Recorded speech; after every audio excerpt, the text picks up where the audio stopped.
Hello and welcome back to my channel. I am here after not being here last week, and as you can see from the title of this video, I have a bit of an intense experience to share here with y'all, and I'm gonna preface this share with saying that this is not me hating on Seattle. This is not me trying to spread fear or negative perception. Anyways, that was my nephew.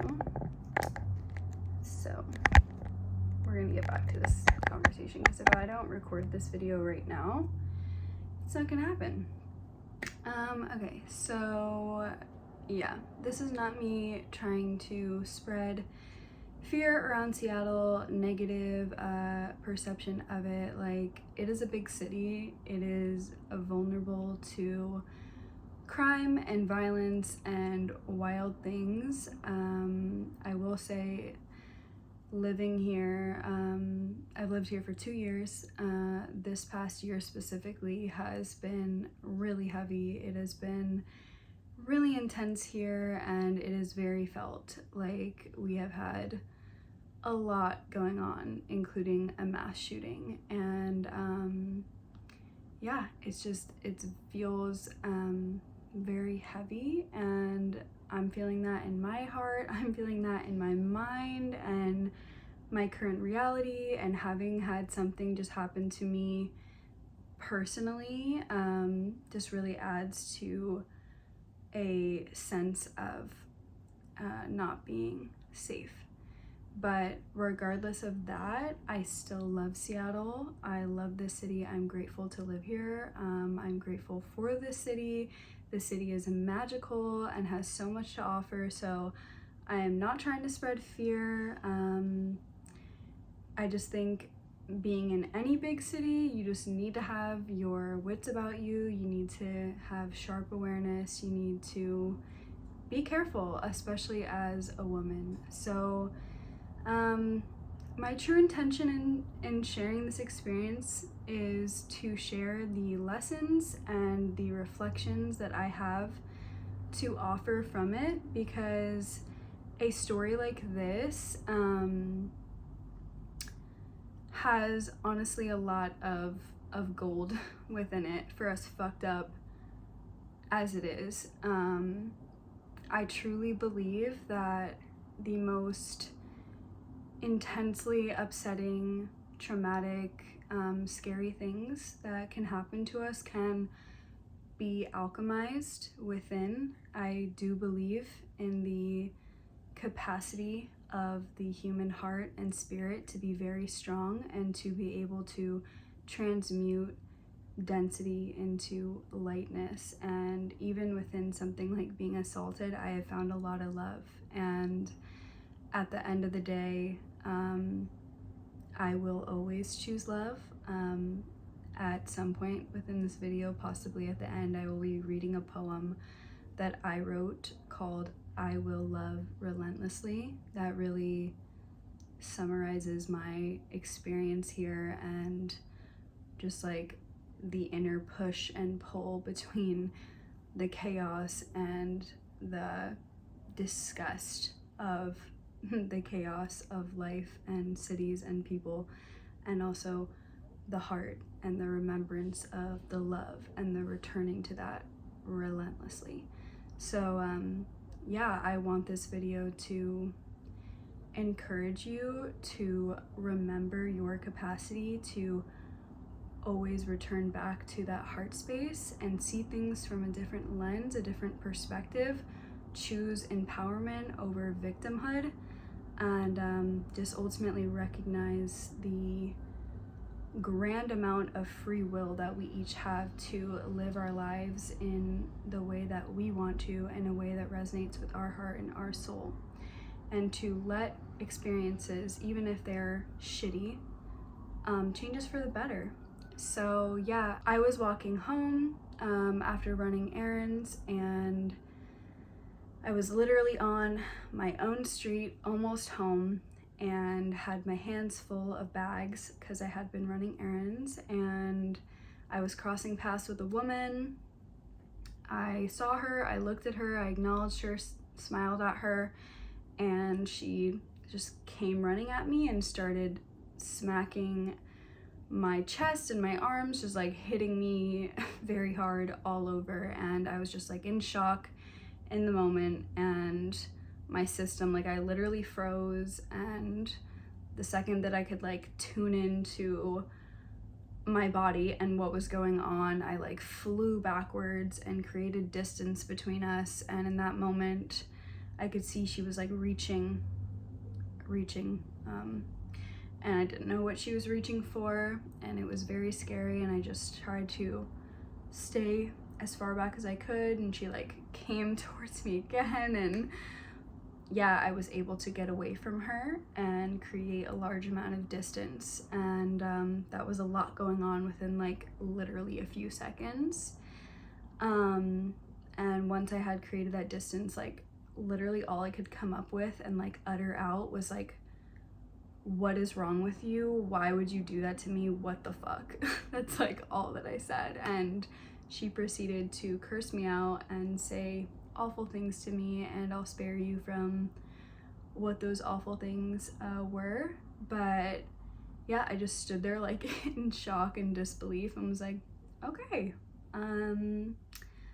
what the fuck was all of that? And in the midst of that, there was a man driving by, and he stopped his car, rolled his window down, and proceeded to laugh at me, which was honestly the cherry on top of just like an already super fucked up situation. Like, when he was laughing at me, I think that was the worst part of all of it, honestly. I honestly think in that moment, having felt as vulnerable as I did, to be laughed at while being witnessed within that, I just felt very humiliated. I felt so hurt.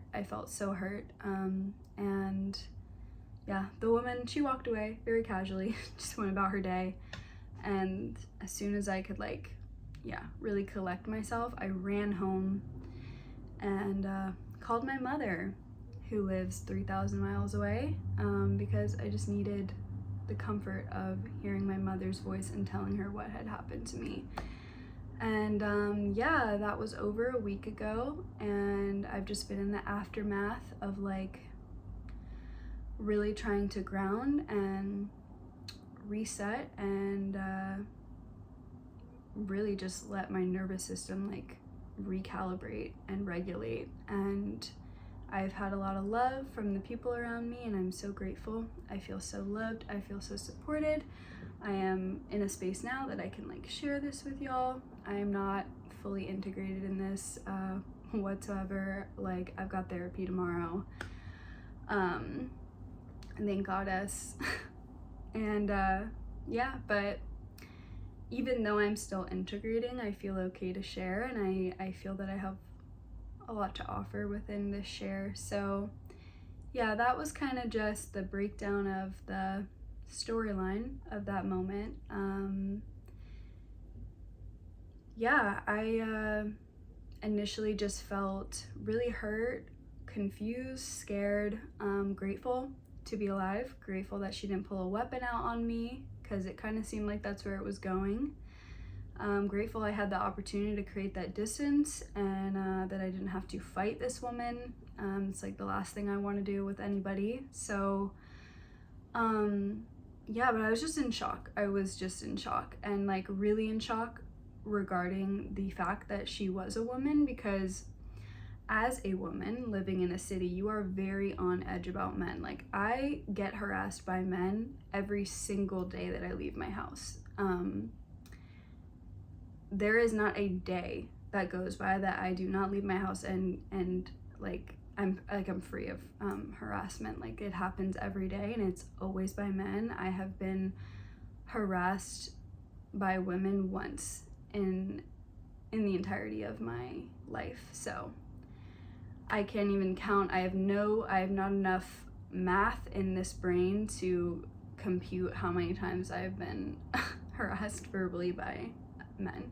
So like I am on edge about men. When I leave my house, like the awareness is sharp. I'm watching, I'm discerning who I should walk past, who I should literally move to the other side of the street from. Like, women understand what I'm talking about when I share this, of being so deeply attuned to your environment and to a man's, honestly, every fucking breath. And that's just how it is being in a city with a lot of men around, people in mental health crises. There's a lot going on. So typically I am very attuned to that and on edge about that. And yeah, if I ever thought I'd get assaulted, I would have definitely assumed it'd be a man. Like, the statistics kind of just lean that way overwhelmingly. And so for it to be a woman was really jarring to me and extra hurtful. Like, I think it would have been more physically scary to be assaulted by a man, for sure. But emotionally, I just was like, damn, sister, like, fuck, you know, that hurt. And this is not about the woman. Like, this woman is probably deeply unwell. She might be out of her mind. She could be on some substance. Like, I don't know her story. I don't know her. I don't hate her. Was I pissed? Yes. I had a range of emotions regarding this and regarding this person, but at this point, like, yeah, it's just honestly just sadness, like, sister to sister. And we made very deep eye contact, and I could see the rage and the misery, and I could see her pain in her eyes. And you know, what I clearly in that moment while walking past her, like, elicited something out of her, rage.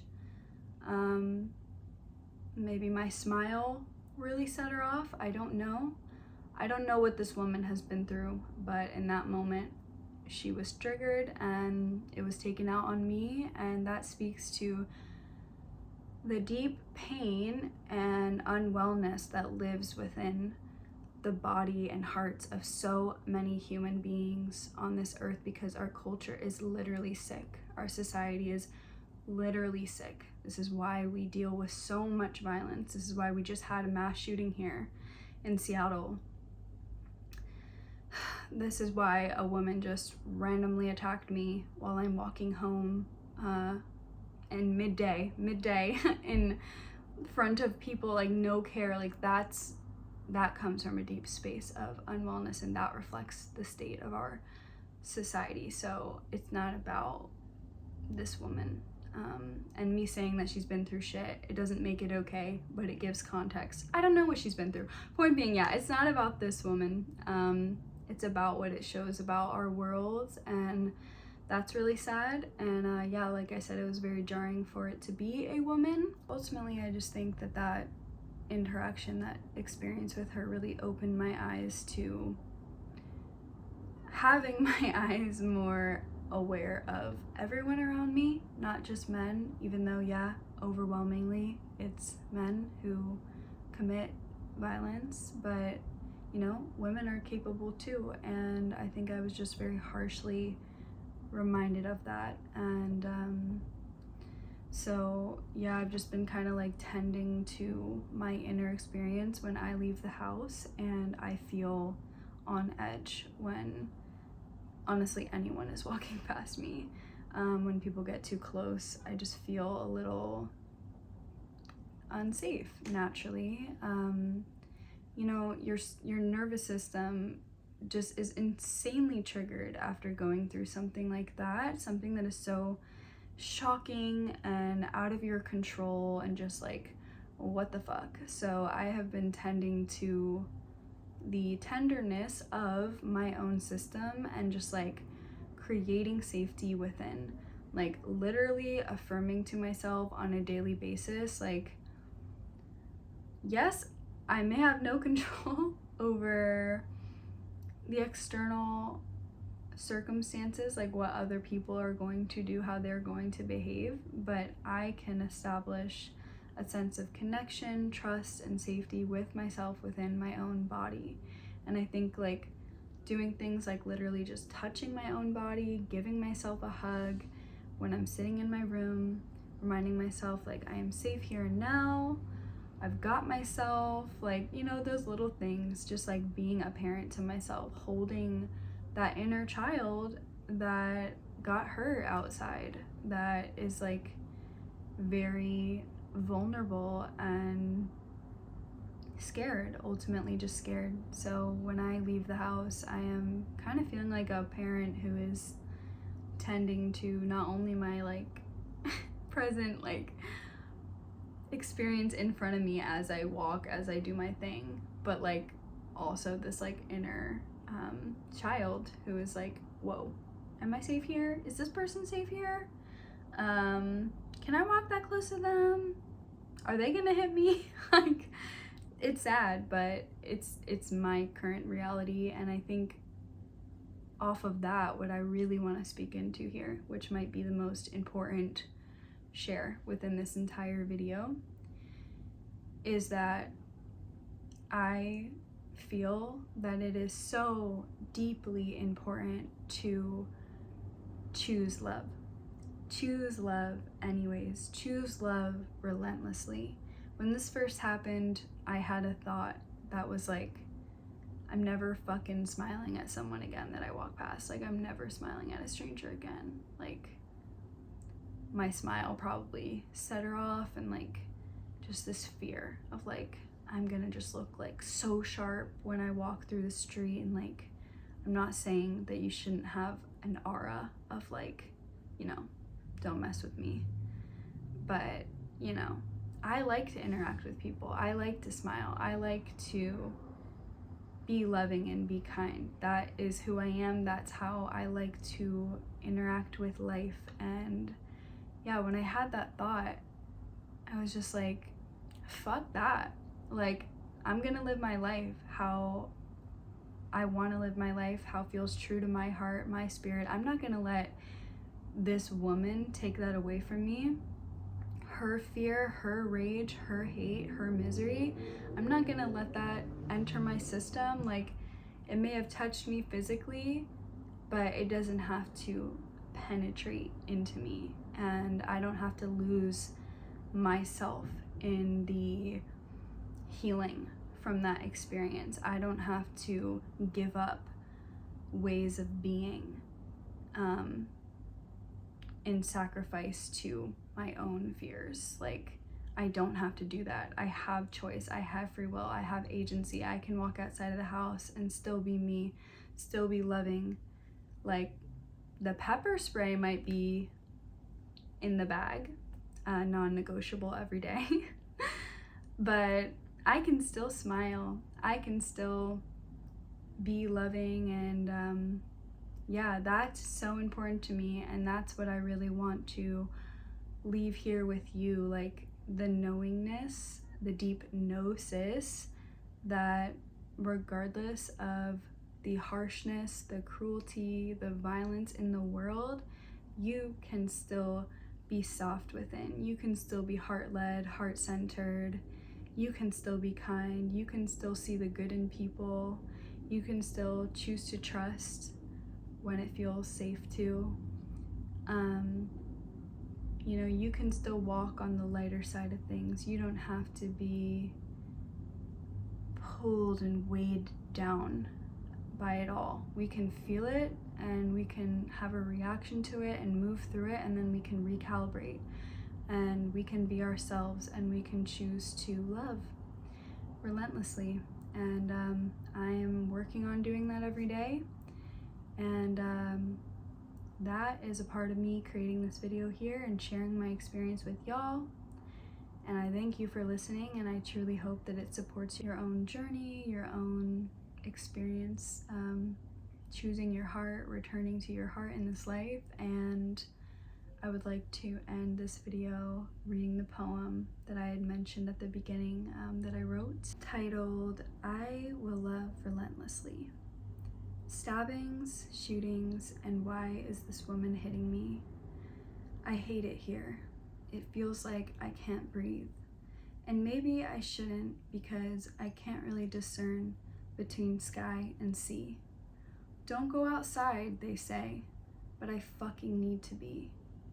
I can't help but turn my face away and then back towards it all and everything. Open my heart again and again and again. Fuck it. I will love relentlessly. Even you, city, you and your endless issues, your loud sirens, mental illness, unsafe air quality. Even you, woman who hurt me, full of rage, possessed by hate. I can't help but think of you, younger and full of light, kind and beautiful inside. Maybe we could be together, dancing in flower fields, holding hands in resistance to the fear that moves us humans to do crazy, terrible things. In the face of it all, I will love relentlessly. That's my poem. You can find more poems from me on my Instagram page. It'll be linked in the description of this video. Thank you so much for listening, and I will be back soon with a new video. You take care.